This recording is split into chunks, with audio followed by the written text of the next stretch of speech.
Hey everyone, Blugoblin here. Thank you for joining me here on my blugoblinX channel for this particular Midtown Comics stash. Some of these books are going to seem a little late on the review side since these have been out for a while, but I finally found the time to review them, so I'm going to go ahead and go through this. Got a lot of indies and of course a couple of books from one of the big guys. We're going to start off with a humongous book here from Daryl Makes Comics. We're looking at DMC #1. Of course, I think you all know who created this book. It's DMC from the hip-hop group Run DMC. And this is his take on a superhero comic book. This was interesting. This was really interesting. You got a hip-hop style superhero. You think he would be loud and flamboyant, very charismatic. No, this character is kind of like a ninja almost. He does talk in here, but I mean just barely.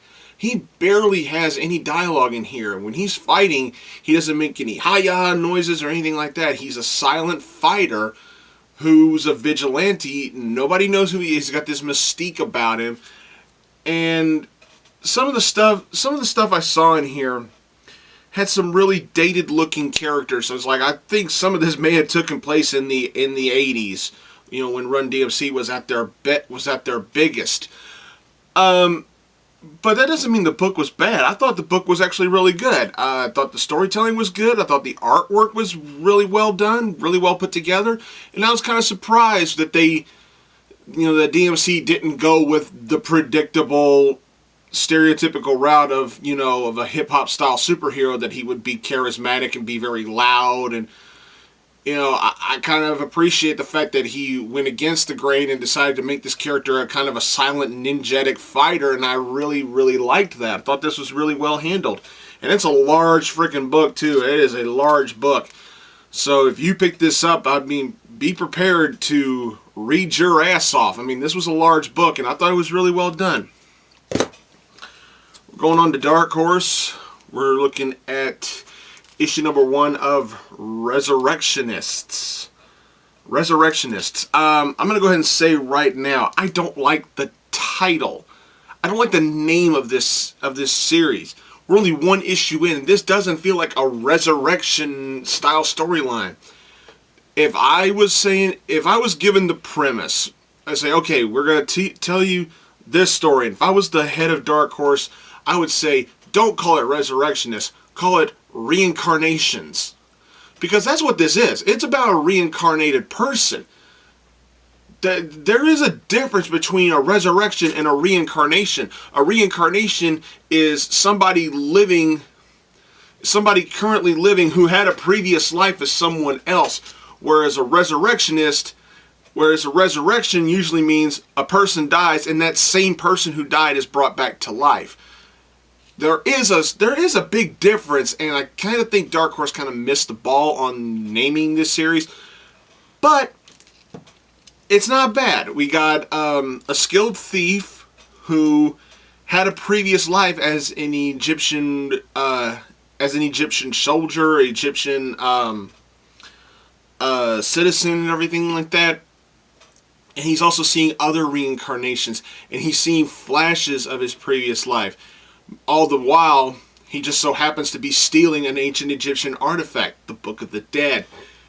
And he is a thief for hire. Him and a partner are going to steal the Book of the Dead and sell it for an estimated price of around 2 million smackers. But all the while they're pulling off this heist, he just happens to be flashing back to his previous life, and he sees that he didn't really have it so well, and he's not having it so well now. But the cliffhanger at the end of the book, I was like, not exactly original. This book does not win any points at all for originality. I've seen storytelling like this done so many times. Hell, Brendan Fraser, Rachel Weisz, The Mummy Returns. They've done storytelling like this before. But this was still pretty good. really well told, and the artwork was good, especially toward the end. I thought it was a good book nonetheless. Moving on to a crossover or a team up or whatever you want to call it with Dynamite and Vertigo. We got Django Zorro #1. This was awesome. This was a strong but yet not too powerful start to this series. You got Quentin Tarantino writing the damn thing. I mean, this was good. Both characters were very flattering to each other. I mean, you got Django and you have Zorro meeting in this book. And I loved how so well done this was. Neither character tried to outshine one another. Django had a moment, then Zorro had a moment, and they were both equally good in my opinion. You may or may not agree with me on that, but I thought this was a very strong start to a possible good series in which we see these two characters team up. Now, with Quentin Tarantino writing this, I was expecting it, and thankfully it wasn't, but I was expecting it to be a lot more graphic, a lot more F-bombs, you know, because anytime I see a Quentin Tarantino movie, it's, you know, sexy women, fuck this, fuck that, fuck you, fuck me, fuck you, fuck you, fuck you, fuck you, you know, all that shit, and a lot of gruesome violence. And once again, a lot of fuck, fuck, fuck, fuck, fuck, fuck, fuck, fuck, fuck. You know, but that... I'm not saying every Quentin Tarantino movie is like that, but most of the ones I've watched have been like that. But thankfully, he didn't go in that direction. He didn't fall under his own stereotype when writing this, and I enjoyed that. This was good. Very strong beginning, and I just loved it. I thought it was really good. Alright, next up is the first issue from Dynamite it is the Lone Ranger Vindicated. This was also really good. Another legendary pulp hero being told for a modern day audience, and man was this good. This was really good. How can you make the Lone Ranger look badass and try to help us forget about that god-awful Disney movie with the Johnny Depp Indian? How do you write Lone Ranger to look strong, to look like a well-defined character, and make us forget that piece of shit movie? Boom, here you go. This was great. I didn't think it was a 5-star classic, but for what it was great. It was strong. Some of it was right to the point. I thought it was very faithful to the characters. It doesn't look like a character's been modernized too much. It kind of fits the time and the setting that it was supposed to fit in, you know, back in the old West days. Thought it was really well put together. Thought it was really well drawn. Just all kinds of good stuff in here. It's not perfect, but for what it was, I fucking loved it. It was great. Next up, issue 2 of Sherlock Holmes versus Harry Houdini. This, to me, was probably just as good as the first issue was, if not maybe a little bit better. You got two of the most egotistical minds in the world working together, and you're just going to expect all kinds of crazy shit, wild shit, and funny shit to happen. And that's exactly what you get. You know, Sherlock Holmes still coming off of a, you know, bit of a drug high and everything, and he's obsessed with trying to prove that he's more intelligent than Harry Houdini. Yet Houdini in this particular issue proves that he's not one to be underestimated either, because he himself is showing some detective skills in this particular issue, in this particular part of the storytelling. You know, he's being framed for murder, and he's trying to figure it out himself, yet he's also butting heads with Holmes, you know, trying to, you know, see who's going to figure out this mystery first. You know, it's your basic my dick is bigger than your dick contest between these two characters, and I thought it was really well written. Very nicely done. Fucking awesome. Alright, moving on to Marvel from the two we got from Marvel. First off, we're starting off with Captain America and the Mighty Avengers, #1. Oh, man. This is where I truly got my first glimpse of realizing, okay, this shit's real. You know, with the whole Axis thing. You got Captain America, Sam Wilson, patrolling the city by flight, and he stops a burglary. But even as I'm reading this, I'm looking at him and going, whoa, Sam, you didn't have to go that far. And the more I'm reading this, the more I'm understanding what's going on. As, you know, I've been told that some heroes are starting to act more like villains, and some villains are starting to act more generous. There's the Plunderer, I believe, commits a heist, and he actually says, we're going to steal all your valuables and donate it to starving orphans, and his henchmen are like, what? You heard me, we're donating it to the orphans. And then Captain America steps in, and he doesn't pull any punches when he fights, and he is talking with Tony Stark at the end of this book, and he says a line that just sunk in for me right there. God help anybody who stands in my way. What kind of fucking hero talks like that?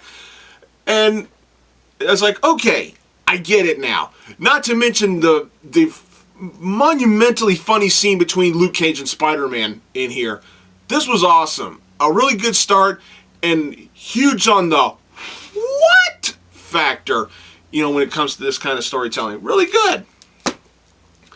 Renting this review with Superior Iron Man #1, or should I call it Tony Stark's a dick #1. Okay. I got to admit that I was wrong about something. When I first started seeing solicitations for this, I was like, not only am I going to get burned out on Superior this, Superior that. I mean, look at Marvel's track record. When they got something they think is good going, they tend to overkill it, overexpose it. Just watch. They're going to come out with the Superior Avengers, the Superior X-Men, the Superior 4 to get, you know, they're going to drop the Fantastic and put in Superior. There's the Superior 4. Let's see. What else can we do? The Superior Mutants. Let's see. What else? What else? We've already done Superior Spider-Man. We got Superior Iron Man. How about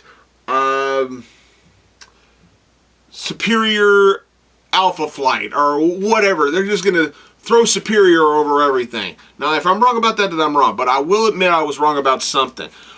I originally thought this was going to be Ultimate Tony Stark come over to the 616 universe due to some cosmic flop or whatever they were going to do. But no, this is our Tony Stark, 616 Tony Stark. And he, once again, he's been, you know, mind altered by the Red Skull with the Axis shit, and he's become more dastardly.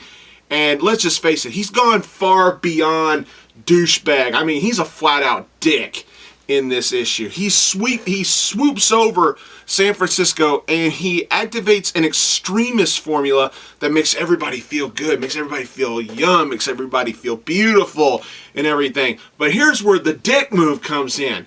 He only gave them a free trial, and if they want to stay that way, he wants these you know, these average citizens to pay him $100 a day.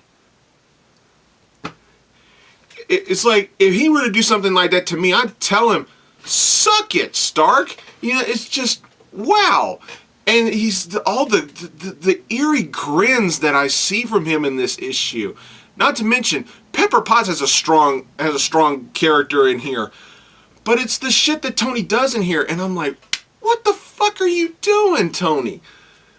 But I'm not complaining. This was actually interesting. This was captivating. I enjoyed this. This was good. Now, I've read issue 2, but I need to find the time to review it. But as I'm talking about issue 1, this was an incredible start. I'm not the world's biggest Iron Man fan, but Marvel got my attention, and so did Chris and Midtown Comics. Thank you again for this. This was good. Well, that's all I got for this review, everybody. I want to thank y'all for watching. Please subscribe to BluGoblinX. Check out my main channel where I shoot the shit about books I buy here at Arkham. Follow me on Twitter at Blugoblin01. I've been chatting my ass off with my bro Chris, the TheMtVernonKid, and my lady, my princess of the princess of geeks herself, Serena.